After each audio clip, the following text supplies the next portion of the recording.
আসসালামু আলাইকুম। আজ আমি পাজামা বা প্লাজোর হাতায় কিভাবে ডিজাইন করবে সেটি দেখাবো। তো আপনারা মনোযোগ সহকারে দেখুন।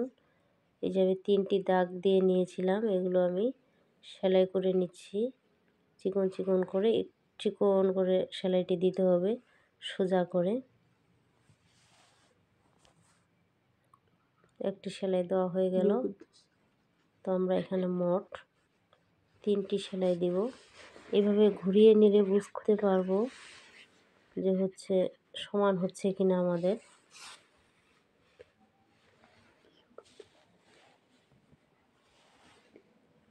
এখানে একই রকম করে আমরা 3টি সেলাই দিব। তো আমার চ্যানেলটি ভালো লেগে থাকলে অবশ্যই আপনারা সাবস্ক্রাইব করে রাখবেন, আর যারা করে রেখেছেন তাদেরকে অসংখ্য ধন্যবাদ। নতুনদেরকে বলছি অবশ্যই সাবস্ক্রাইব করতে ভুলবেন না, আর অবশ্যই জানাবেন কেমন লেগেছে, কমেন্ট করে জানাবেন আমাকে। আর ফেসবুক পেজ থেকে দেখে থাকলে অবশ্যই ফলো দিবেন। তো এখানে আমি 3টি সেলাই দিয়ে নিলাম।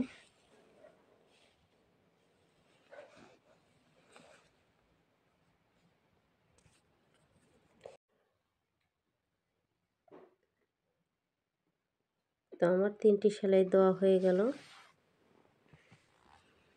এই দেখুন, এখানে আমি 4 কোণাভাবে কাপড়টি কেটে নিয়েছি অন্য কালারের। এখানে আমরা সাইডের মধ্যে এখানে চাপ সেলাই দিয়ে নেব, আটকিয়ে নেব।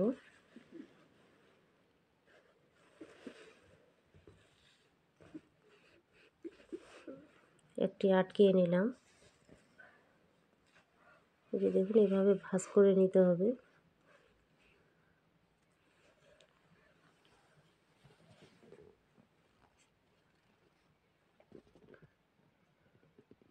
এভাবে করে আমাদের সম্পূর্ণটিতেই কাপড়টি বসিয়ে নিতে হবে।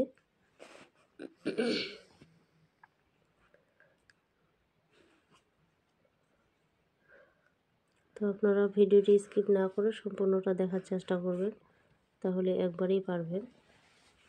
এই ডিজাইনটা শিখলে আপনারা অনেকখানি ডিজাইনটি দিতে পারবেন।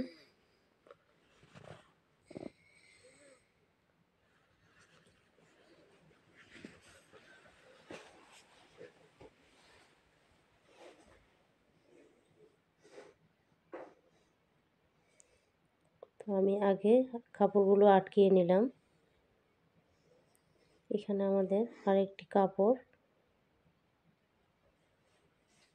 নেব, এখানে 2 ভাঁজ করে নেব।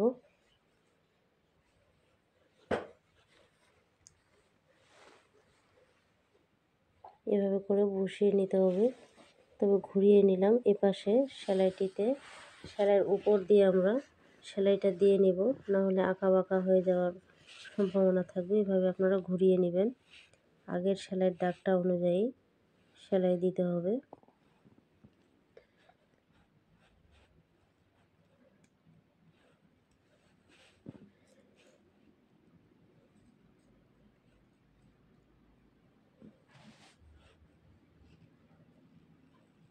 সেলাইটি দেওয়া হয়ে গেল। এই যে দেখুন, অনেক সুন্দর লাগছে। এখন আমরা একটি টপ সিন দিয়ে নেব, যেন কাপড় ডিজাইনগুলো উল্টে না আসে, চেপে বসে থাকে, সেই দিকটা খেয়াল করে আমি টপ সিন দিয়ে নিচ্ছি।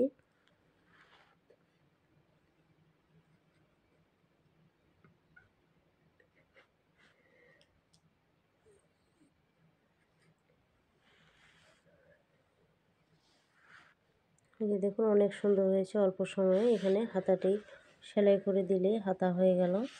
শুধু আমি ডিজাইনটা আপনাদের দেখালাম। তো আজ এই পর্যন্তই। আল্লাহ হাফেজ।